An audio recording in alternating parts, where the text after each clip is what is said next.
Shinobi the Art of Vengeance is not just one of the best revivals to kick its way out of the coffin and using its brand new baby legs, it is one of the best games of 2025, period. I am not kidding. The game basically checks every box you would want a side scroller to check. And if you disagree, you can type away your angry comments on your chariot of cuckoldry.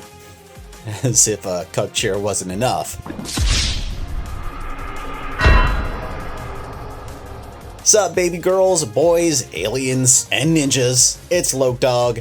Before we get this party started, I'm going to ask you to do the like, subscribe, and dance like the ninja monkey you are to ring that bell for notifications, and let's get this party started. This game is a straight up gauntlet, one of the most savage and has one of the most satisfying platinum grinds I've ever tackled. On this channel, we do things raw and real, a street level review for the casuals, just dipping their toe into the carnage, followed by a platinum breakdown right after for the hardcore masochists chasing digital glory, which will be retroactively linked in the cards. I am absolutely stunned Shinobi the Art of Vengeance isn't plastered across every gaming corner of the internet.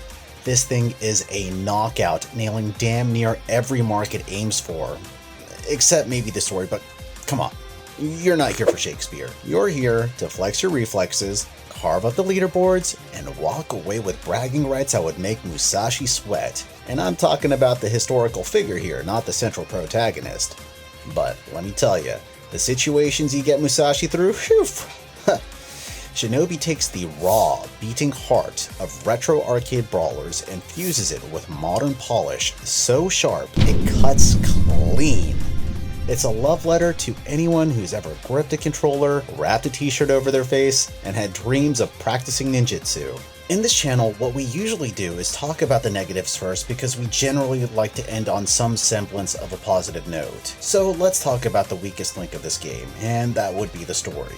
You play as the legendary Shinobi, Joe Musashi, who has been the protagonist for most of the old school Shinobi games, if you're excluding the PlayStation 2 ones, which featured Hatsuma, and then Kunoichi, which featured... I forgot her name already. That's okay though, I hope you forgive me, gamer. Look, do not expect some saga that will have you ugly crying into your controller like Final Fantasy X. Shinobi the Art of Vengeance keeps a story lean and mean like a poison kunai to the heart, because you're here to slash demons, not binge Netflix. Joe Musashi, that stone cold ninja legend, rolls up to his village only to find it torched to hell and his whole Oboro clan petrified into creepy statues by some otherworldly curse. Fueled by pure boiling vengeance, he grabs his katana and shuriken, unleashing Ninpo magic like a storm of shadows and sets off on a bloody rampage across scorching deserts, military hellholes, and shadowy layers. He is gunning for the E&E Corporation's paramilitary goons, high-tech freaks mixed with supernatural nightmares, all under the thumb of the slimy Lord Ruse, who is hellbent on world domination. Joe's carving a path of destruction, dodging traps, juggling bosses, and piecing together the curse's twisted secrets, all while the game's pixel-perfect chaos keeps you too busy surviving to give a damn about plot twists. It is a forgettable haze at best, but damn if it doesn't fuel that raw ninja itch without wasting your time on bullshit dialogue. Though, it should be mentioned that there are plenty of references to the other games, not just in the plot, but also in the gameplay. We'll get to that later though. Let's talk about the real eye candy in Shinobi the Art of Vengeance. The graphics. Man, they are a goddamn knockout, like a visual haymaker that'll leave you dizzy. The game's art style is so wild, it is practically illegal. Yeah, it's got that anime DNA, the way that Joe Musashi moves, all fluid slashes and vibrant colors that scream Japan, but don't you dare slap an anime game label on this bad boy. In terms of character design, it felt as though that they were straight up yanking influences from Saturday morning cartoon binges of my youth. Think SWAT Cats in terms of swagger, or hell, even Mighty Max for those batshit crazy villain layers. It's like the devs smuggled the best of Eastern and Western aesthetics, mashed them together, and somehow made it work for a ninja game without it feeling like some cultural blasphemy. Growing up, my ninja fix was not just Kurosawa flicks or old school anime. Nah, It was G.I. Joe with its ninja overload, and Teenage Mutant Ninja Turtles kicking ass on my TV screen. So, when Shinobi blends that East meets West chaos, it felt like a love letter to every kid who had ever dreamed of throwing shurikens while chowing down on sugary cereal. As for the level design, man, it is a straight up visual bender. So damn creative, it's like the devs snorted a line of 80s action flick magic and went wild. Fresh off plotting Ninja Gaiden Ragebound, yeah, that Soul Crusher's linked in the cards, with a comparison video dropping soon, this game's aesthetic hits like a love-soaked VHS of Schwarzenegger-esque ninja flicks that we never knew we needed. You've got desert stages baking in pastel hues so vivid you can feel the sand scorching your feet. Toxic green labs glowing like they're brewing mutant turtle juice, neon-soaked cities pulsing with that cyberpunk swagger, and demonic Japanese castles that look like they were straight ripped out of a samurai's worst nightmare. It's this buffet of retro eye candy, every level screaming 80s action movie vibes with a side of ninja cool. This game, it doesn't just have it all, it owns it. Strutting like a dancing katana that knows it's just the sharpest blade in the room. There is a simple elegance to the way Joe Musashi was designed in this game, and it is so cool seeing the evolution of his character leading up to this. I mean, throughout the game you can purchase one kind of costume for Joe, but different color variations of them.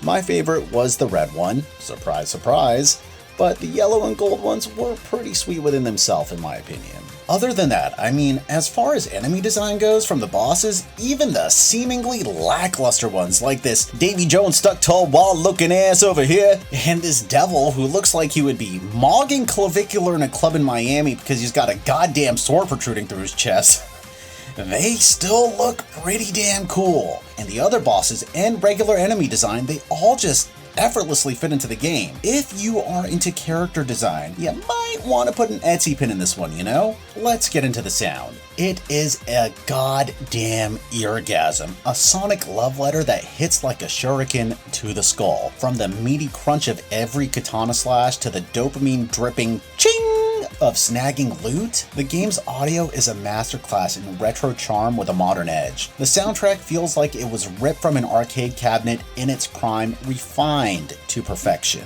Like the devs dusted off a 90s jukebox and cranked it to 11. Every slice through a goon's got that satisfying, almost cartoonish thwack that doesn't aim for realism but lands square in the pleasure center of your brain. As far as the background noise, pure magic.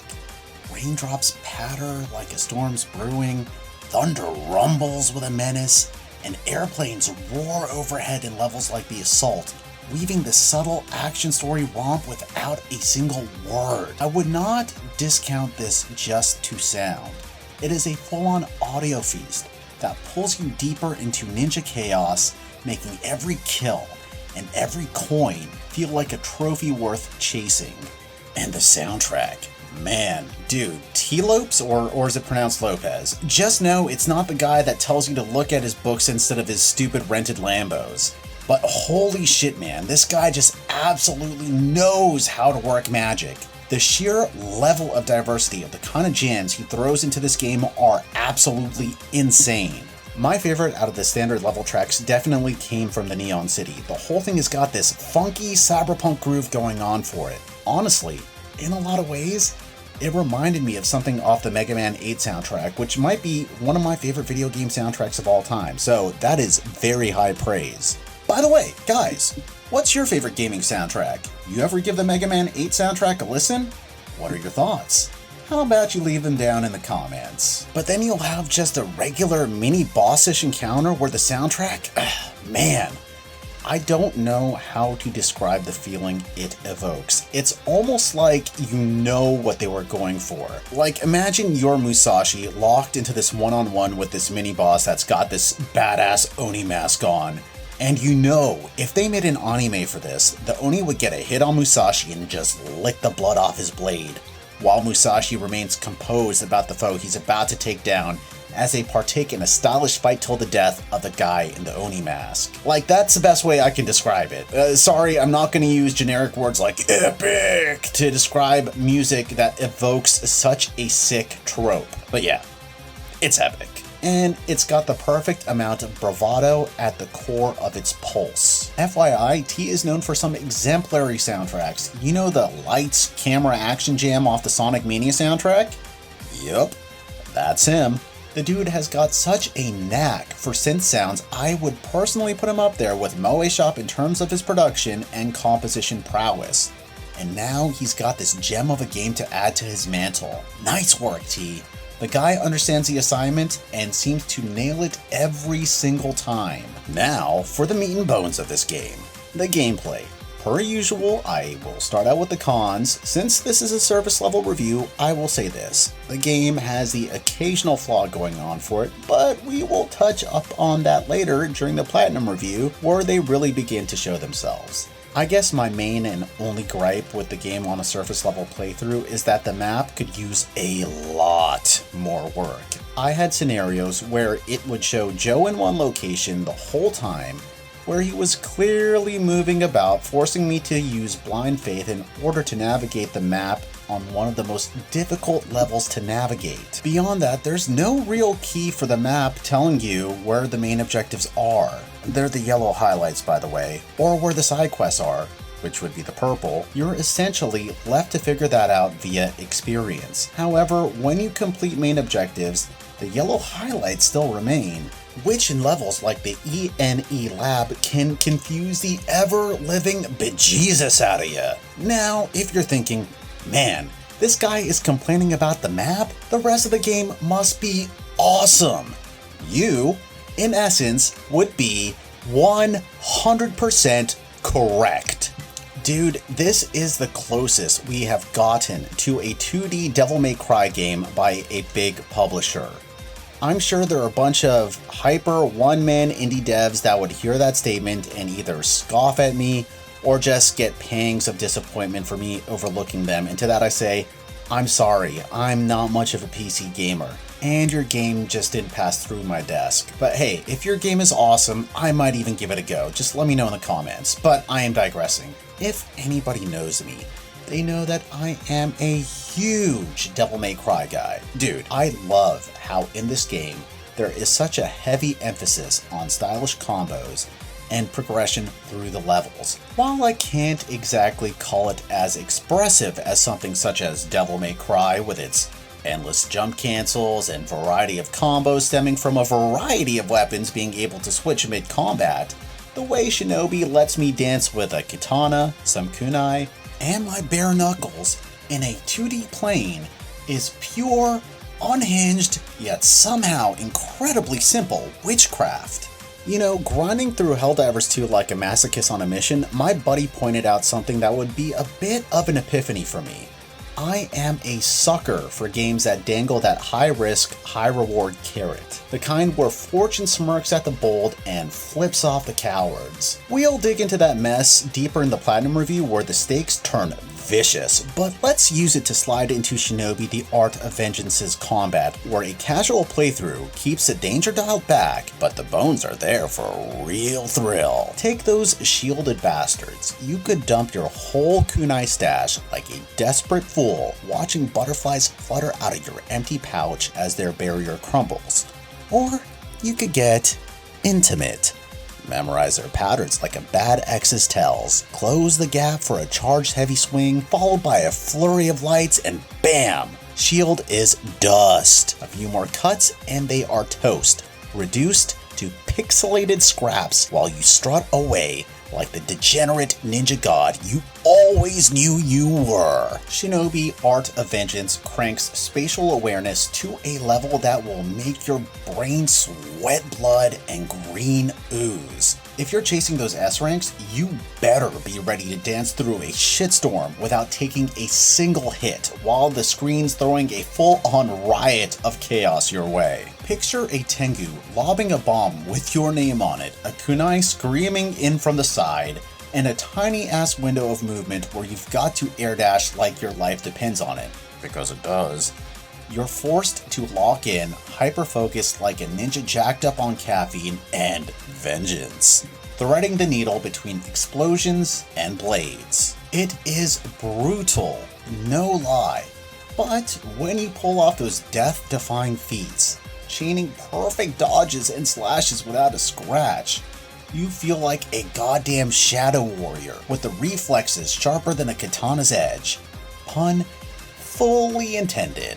And I am not sorry for it. Now, speaking of katanas, the main weapon you'll be using will be a katana.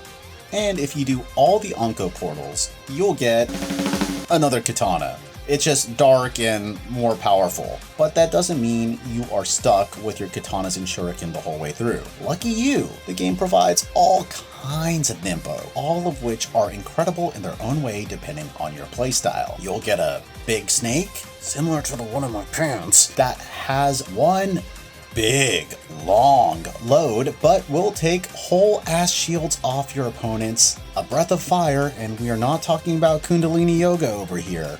This shit burns. A water shield that works as a counter with a pretty big window, shurikens flying in the air like wasps, horny for your foreskin, and then if that wasn't enough, you have 4 different ninjutsu that will completely wipe out anything and everything on screen. Yeah, they do take a hot minute to charge, but come on. If it was instant, you would breeze through this like a casual on training wheels. And where's the fun in that? Unless you're rolling around with a propeller hat, of course. On a casual run through Shinobi Art of Vengeance, the level design is a damn breeze. Like a ninja sprinting through an alley with no traps to trip you up. Most stages are clear as day, easy to navigate, and do not bog you down with tedious bullshit that will make you chuck your controller. That does change when you're chasing that shiny platinum, more on that bloodbath in the plat review, but for now, it's smooth sailing. Now, full disclosure, I am not some kind of platforming junkie. I'll stomach it when I have to, but I ain't doing backflips for it. Those Ankou portals though, they will test your platforming chops like a sadistic sensei, pushing you to the brink with no mercy. Unlike Prince of Persia's forgiving double jump resets, Shinobi's got a bit of a catch. Your double jump only resets if you're clawing onto specific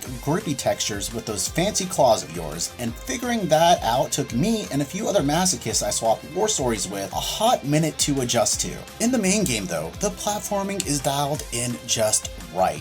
Not so much that it'll make you groan unless your spatial awareness is lacking, in which case the game is doing you a favor by calling you out and sharpening your reflexes into ninja grade steel. The combo system is so much fun. I absolutely love the idea that after you've depleted a foe from all of its life, you can still beat them around like a ragdoll. You know, kind of like how a lion plays with its food, or how no one plays with your smelly wiener. Or lady parts. We don't discriminate here, virgin. I dropped a nod to that slick Shinobi PlayStation 2 throwback earlier, and I am shocked nobody has clocked it yet. Like, are y'all really sleeping on this gem? Shinobi Art of Vengeance has this badass mechanic where, when an enemy's on their last legs, a kanji symbol pops up over their head like a neon kick me sign, begging for an execution.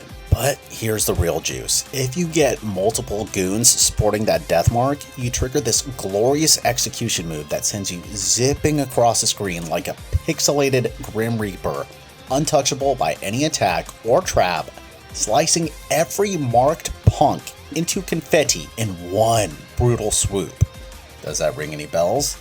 Yeah, it's a love letter to PS2 Shinobi's chain kill cutscenes, where you'd rack up kills in a tight window and just watch them all split apart like a bloody piñata party. It's tweaked a bit here, but damn if it ain't a sweet nod to that cult classic. Speaking of, SEGA, what the hell? Why isn't Shinobi PS2 on the PS Store? Get your shit together. You are leaving money and my nostalgia on the table.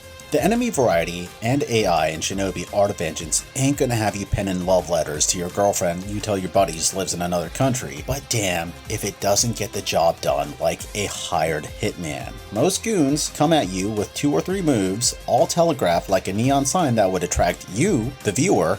I don't know, something like, virgins get their pee-pee touched. Or, I don't know, open soy latte bar, daring you to nail your timing to dodge, interrupt, or land a slick counter that would make a TMNT arcade boss jealous. More than just cannon fodder, They are like platforming traps with a pulse, turning every arena into a deadly chessboard. Picture an axe-throwing punk perched exactly where the devs knew you would try to weave through, his blade arcing right into your path like a middle finger from the level designer. It forces you to scout for higher ledges or lower dips right under your nose, hidden in plain sight like a ninja's wet dream. That kind of dynamism keeps fights fresh, making you feel like a shadow warrior outsmarting a rigged game, even if the AI is not exactly rewriting the book on villainy. I ran Shinobi Art of Vengeance on standard settings for my first go, and unless you're flailing like you're trying to lick a cookie off your shoulder with T-Rex arms, you should too. Real talk, this game ain't that brutal on a casual run. Nowhere near the soul-crushing gauntlet of chasing S ranks in arcade mode, mind you. And that's a whole different beast. More on that bloodbath in the Platinum review. But here's the deal. Shinobi's assist mode is not some hand-holding cheat code like Ninja Gaiden Rage Bounce God mode nonsense, where you're strutting through levels like an untouchable pixel demigod laughing at puny mortals. Nah. This game keeps enough edge to make those unworthy of even staring at a shuriken have to work for it. Gotta hand it to Shinobi AOV. The boss fights are a weird kind of unique, like a 90s arcade baddie with a mullet and a chip on its shoulder, but not exactly out to break your spirit. You've got a checkpoint parked right next to them, so you're not sweating buckets over a game over screen. Most go down in 2 or 3 tries, hell, even the final boss only took me about 10 to 15 swings before I sent him packing. They're not exactly soul crushers like Mega Man X baddies, and the real kicker, you can ragdoll these suckers right from the get-go, chaining combos into oblivion like you're beating the crap out of a pirate-shaped piñata at a ninja rave. Given how brutal S-ranking levels in arcade mode can be, I ain't complaining about this gift horse. I am too busy comboing its teeth out to check its dental records. As far as replayability goes, I'd say it's one of the only components that holds it back from perfection. Spoilers, I'm not going to give this game a perfect 10, because the only games I give a perfect 10 are the ones I want to play long after I've gotten the plat, so like Helldivers 2 and Devil May Cry 5 are it. But you know what? For what it has to offer, the replayability is not non-existent, especially if you want to get those S ranks in arcade mode, and in order to do that, you really have to memorize all the beats of each and every level, because something will hit you out of left field inevitably. Be it a shuriken or some dude in an Oni mask calling you a hopeless virgin as he dashes a screen to slice you with much more than just cruel words. Now, if I were to give any sort of feedback, I would tell Lizardcube to play up on the details just a little bit. I noticed that the shurikens stay on the wall, for example. It would be kinda cool to use them as stepping stones on walls to get tactical advantage. Or maybe when you're low health, you see Musashi bleeding out 80s action hero style. You know, small things like that. Because if I'm being honest, there isn't too much to complain about this gem. Oh, that's a good idea. Add a turbo mode. I was looking back at a lot of this footage to review this game, and I realized that watching it at 2x speed is a lot more fun than watching it at regular speed. Shinobi Art of Vengeance is a straight up middle finger to anyone who thought this franchise was dead. I just saw an article that said that it actually did not meet financial expectations. Let's ignore that. I'm going to continue with my review. It is a triumph that would make even the crustiest ninja fan weep with joy. It's got enough meat to keep hardcore maniacs like me sharpening their blade for weeks, while casuals can rip through the playthrough and still feel like shadow warriors. The art style is a wild East meets West fever dream like SWAT Cats, Crash the Samurai flick, and the soundtrack. Man, T's bangers are so damn good, I'd shove them in the ring for soundtrack of the year. Oh, and yo, why the hell aren't you lot just chilling with me during my streams? Every time I fire up a game, I'm live just talking with you degenerates. Jump in, the links are in the description. Don't make me beg. Back to the point. The combo system's a side-scroller's wet dream, chaining kills like you're bullying a piñata. Only thing holding this thing back from a perfect 10? A slight dip in replayability and some map issues that'll have you cursing like a sailor. But if you live for fast-paced, arcadey chaos that keeps your reflexes razor sharp, this game's got every trick to make your heart, and yeah, your nether regions, gush like a busted fire hydrant. So, keep a towel on your couch as you play or something. Don't say I didn't warn ya. Overall, Shinobi Art of Vengeance gets a 9.8 feasts out of 10 famines on this channel. Seriously, Go out and get this game.